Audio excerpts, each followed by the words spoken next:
Divine Indifference. By Orthoris. Chapter 23. See you, Space Cowboy. Atlas leisurely strolled through the forest spanning between his cave and Van Hoofer.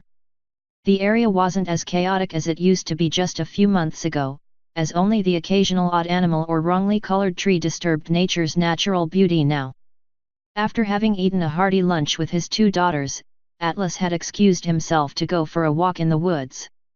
The two of them were probably preparing themselves for their big day tomorrow, reviewing spells, practicing their flying skills, and whatever else that would give them an edge for the coming battle. After a long time of training, preparing, and scheming, it was finally time for the final showdown with Discord. They believed that Discord's power had been waning ever since they wrestled the sun and moon from his control. Thanks to the harmony and hope spreading around the country, weakening him in the process. Atlas, of course, knew the real reason for the weakening amount of chaos all around them, since all of this was according to a plan that was by now almost 20 years old. Discord must have realized that the sun and moon suddenly not being under his control must have been Atlas's doing, and thankfully left the two heavenly bodies well alone after the fact, even if he could have easily regained control. Ever since then, Discord had started to create less and less chaos. At first, it was barely noticeable, but as time passed, more and more things returned to their natural state, up to the point where ponies could almost live normally now. Just as Celestia and Luna knew the final battle was just around the corner, there was no doubt in Atlas's mind that Discord knew as well. Being the good showman that he was, Discord had plotted out a natural order of things that would make his defeat look more realistic, and must be preparing himself for the inevitable event in his own way. Atlas kicked a small pebble lying in his way while wearing a frown. It always had bugged him to just send his own son towards 1,000 years of imprisonment, but now that the fateful day was just around the corner, these feelings were renewed and magnified. He'd love to just go with some sort of backup plan, but for some reason Discord seemed hell-bent on actually going through with this according to Atlas's knowledge. Of course this would lead to Equestria being unified and lead into an age of prosperity, but it just seemed unfair. As he was pondering the situation, his ears picked up the sound of merry ponies in the distance, which caused him to furrow his brows. He was in the middle of a large forest, so it didn't really make any sense for a large group of ponies to be anywhere close to him. Intrigued, Atlas made his way over to where the sounds seemed to be coming from. It didn't take him long at all, as he was suddenly faced with a two-story building in the middle of a clearing. The signs outside identified it as some sort of pub, and the sounds of merriment inside mixed with the happy shouts of drunk patrons. It didn't make any sense at all. The location was much too far removed from any civilization to be sensible, and as far as Atlas knew, this part of the woods had always been remarkably publess in the past. His curiosity getting the better of him, Atlas entered the building into a large room. Just like the pubs in Van Hoofer, many wooden tables were hosting even more colorful equines, all of them drinking and celebrating over something.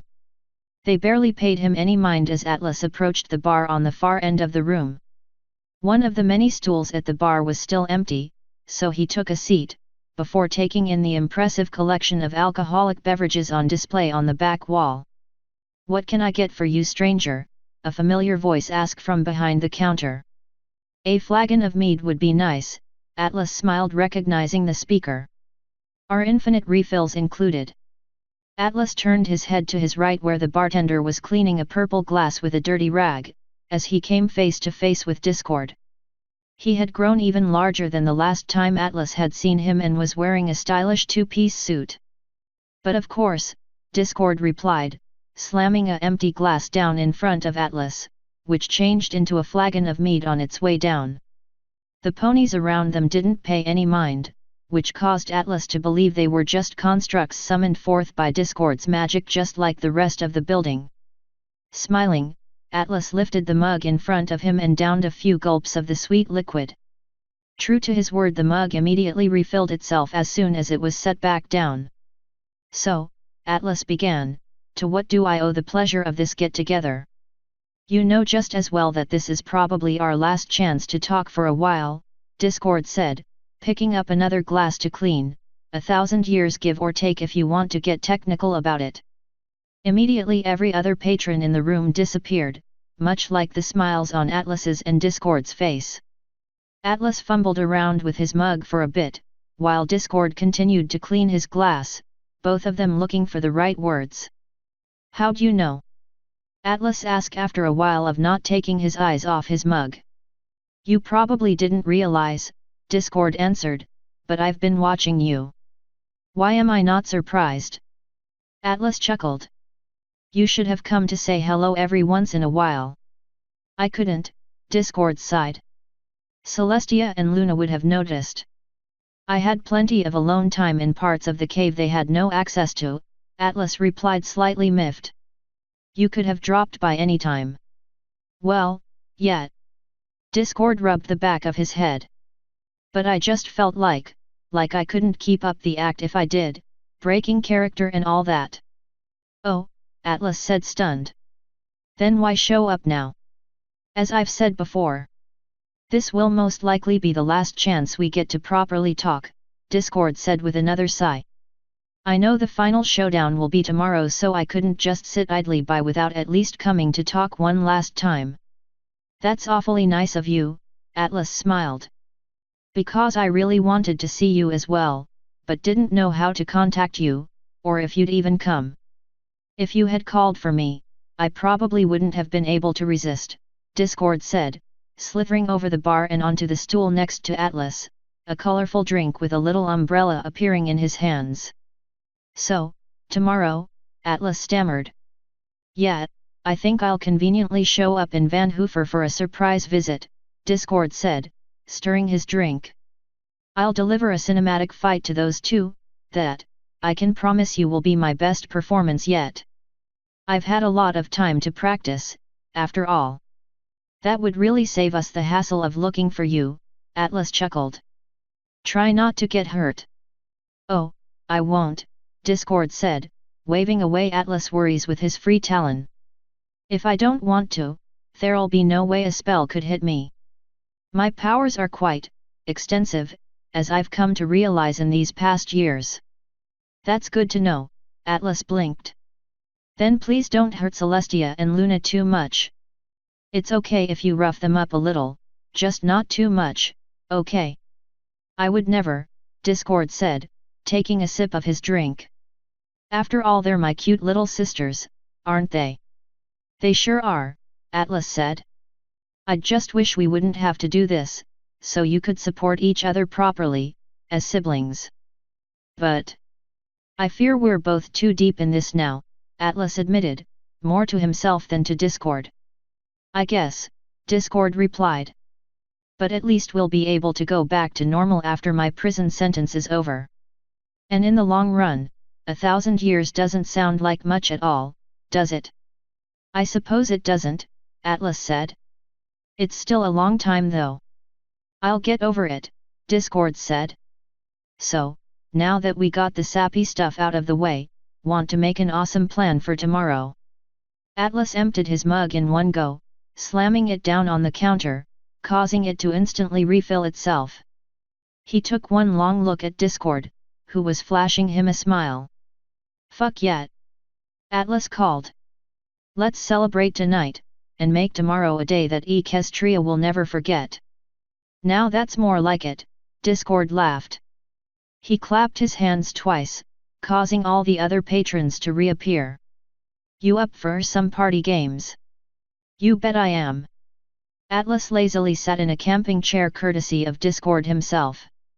He was currently located on a hill outside of Vancouver, just high enough to overlook the whole city.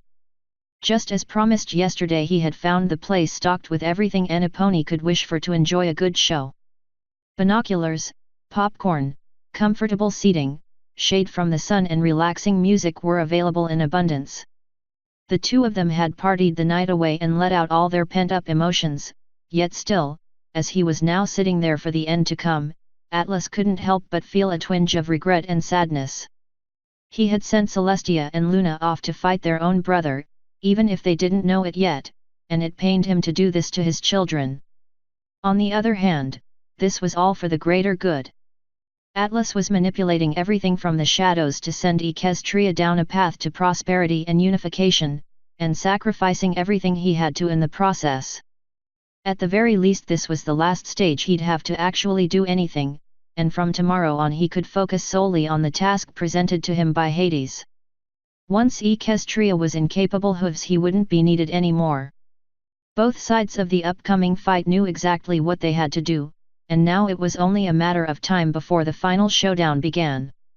There was nothing left for Atlas to do except to sit back and watch, so that's exactly what he did. He was throwing popcorn in his mouth via levitation and sipping on some ice-cold tea from time to time, watching the sun rise in the distance.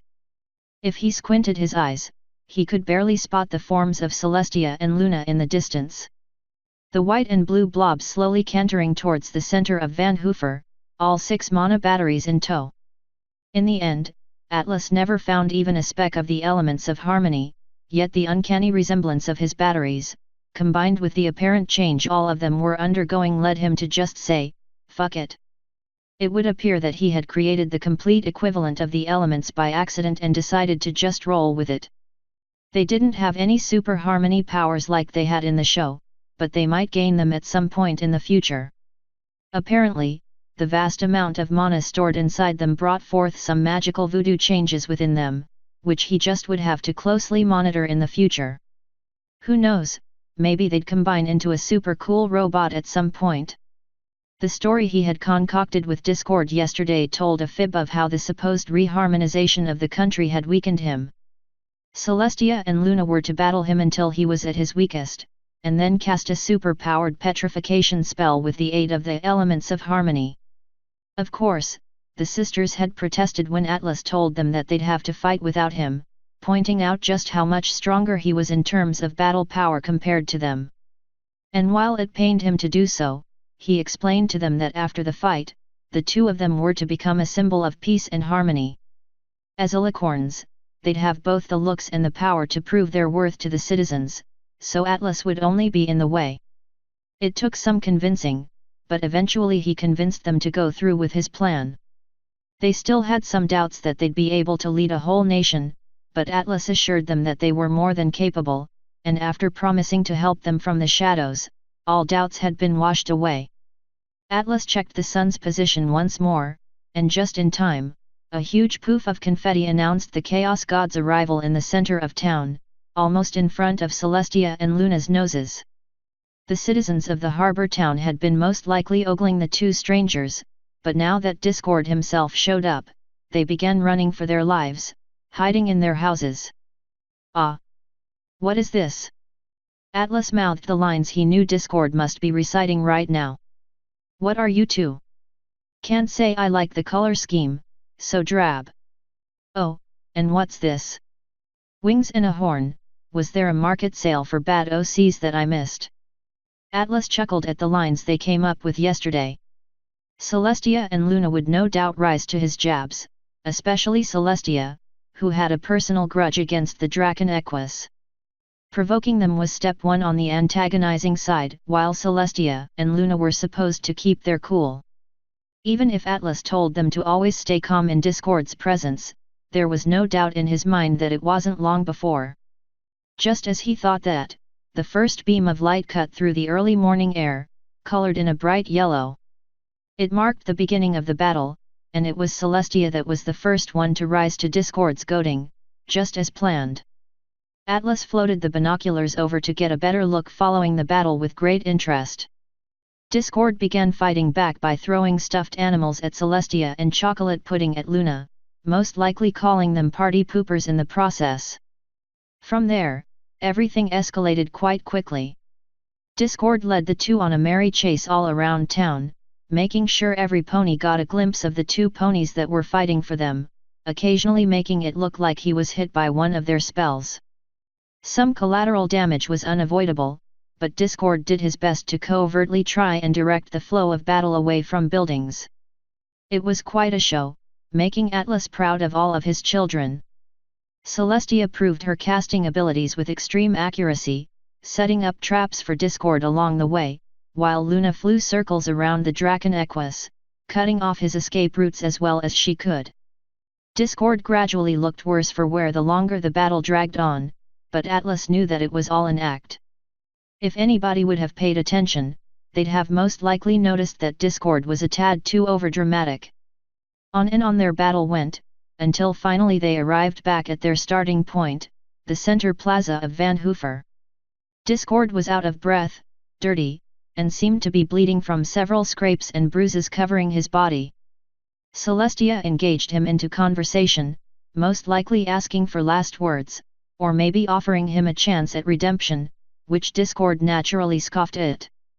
Luna took the place next to her sister, and out of their saddlebags they levitated 3 elements each, making them float beside them. Discord was out of energy and practically crawling along the ground, trying to get away, but the sisters didn't give him any time to. The elements began to glow with an ethereal energy, the sisters' eyes suddenly a bright white. In the meantime Discord stood up on wobbly feet to face them, ready to take his final pose before the curtain fell.